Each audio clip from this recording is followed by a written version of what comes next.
do all of our adoptions at PetSmart. We don't have a shelter. We have our cats in foster homes until they're here at PetSmart for adoption. So that is Cirrus. I've actually been doing this for about 20 years. I started in Portland, Oregon, and then I moved here in 2002 and volunteered for other groups for a while, and then wanted to make my own decisions about protocols and procedures. So a friend and I founded Homeward Bound Cat Adoptions in 2007. Give me some numbers. I've seen your website. It's impressive, the numbers Yeah, we have adopted out, since that time, over 4,600 cats. She was part of a trap, neuter, return project. That's why her ear is tipped. We average, over the whole period of 10 years, we've averaged almost 40 cats a month adoption. We're down to one PetSmart location now. That's by choice, because it was spreading me too thin to have to manage more than 2 sites. And so now our numbers are down to about 30 adoptions a month. But I'm still pleased with that, because that's 1 cat a day, for the year that finds a home. That's ultimately what it's all about, right? Yes. Tell me, I think I read there's usually 2 different ways that cats come to you. Tell me how these kittens typically do come to you. Well, a number of the kittens come to us because we are cooperating with C5, the Clark County Community Cat Coalition, or the other way around, and Heaven Can Wait. And they operate the trap, neuter, return programs here in the county and are very successful at it. If a mama cat is trapped, the volunteers for C5, which is an all-volunteer group, will take the kittens into foster care and socialize them, if they can do that. If the kittens are socialized by the time they're old enough for spay-neuter, then they come to us for adoption.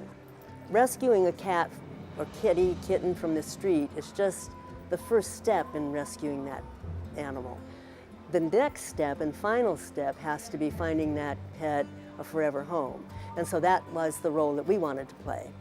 However, right now, our resources are so used up at times from dealing with the unwanted kittens that are born and finding homes for them.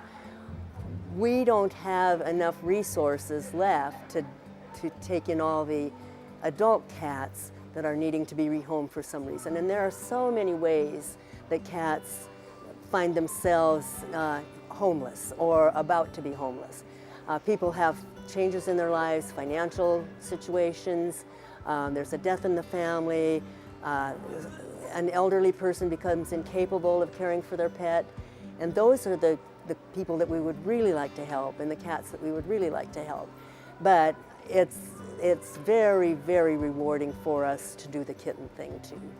And whichever one we're doing, we feel like we're making a good contribution to the community. There's no doubt you are. On the other end, the positive end of the spectrum, we've seen some people here that potentially might take some of these kittens home. Tell me then, on the other end, what you require from them and what type of great animal they're getting. All of our kittens and adult cats are vaccinated, spayed and neutered, tested for feline leukemia and feline AIDS, and microchipped. We're going to sit over here and do an adoption. I'm going to let you sit here. We give people a coupon to take the cat for a post-adoption examination at our veterinarian. If there's anything that the cat needs at that free visit, we pay for it. So we want to make sure that the cat gets a healthy start in their new home. I just think it's the right thing to do, is to adopt a cat that needs adopting. We told her basically what we were looking for. We were looking for a little girl, didn't mind what colour the cat was. So now we've got a little boy because the cats pick you rather than the other way around. We will always take our cat back, and that's one of the things that states in our contract.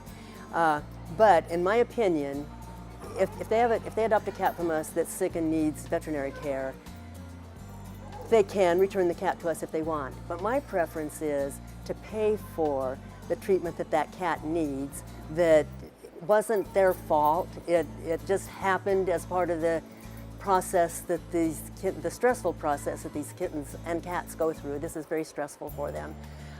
So I would rather help with the veterinary care of the cat until it's healthy in their home, and then after that it's their responsibility. We do have some criteria for our adoption process. We want to make sure that everyone who intends to adopt from us intends to keep the kitty indoors. We don't think it's safe for the cats to be on the street if they have a better option, and a better option is to be indoors in their home. So therefore we don't adopt to people who have dog doors that they can't live without, because it's hard to keep a cat in if there's a dog door.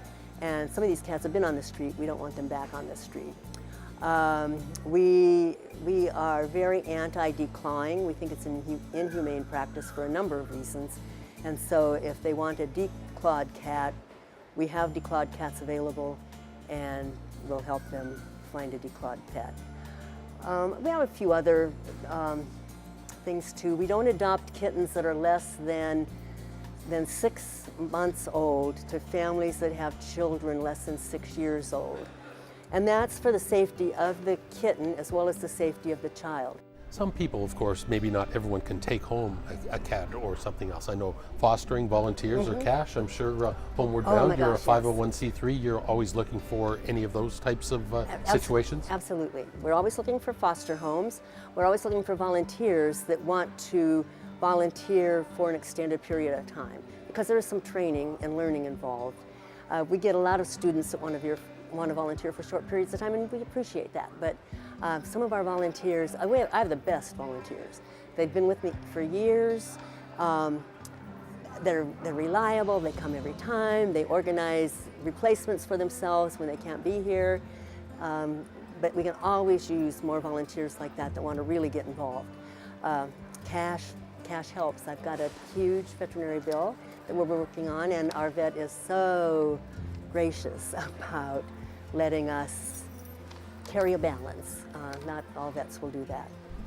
And like any rescue organization, whether it's dogs, cats, iguanas, rabbits, you want to put yourself out of business as the ultimate goal, right? Absolutely. My ultimate goal would be to put us out of business so that there are no more unwanted pets born, there are no more unwanted pets abandoned, and that there would be a resource for the people who have to give up their pet for some reason to be able to do that without feeling like they're in a bad situation.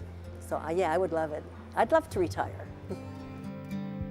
Because the animal doesn't ask to be born, the animal doesn't ask to be mistreated, and all they want is a loving home, and we can provide a loving home for it.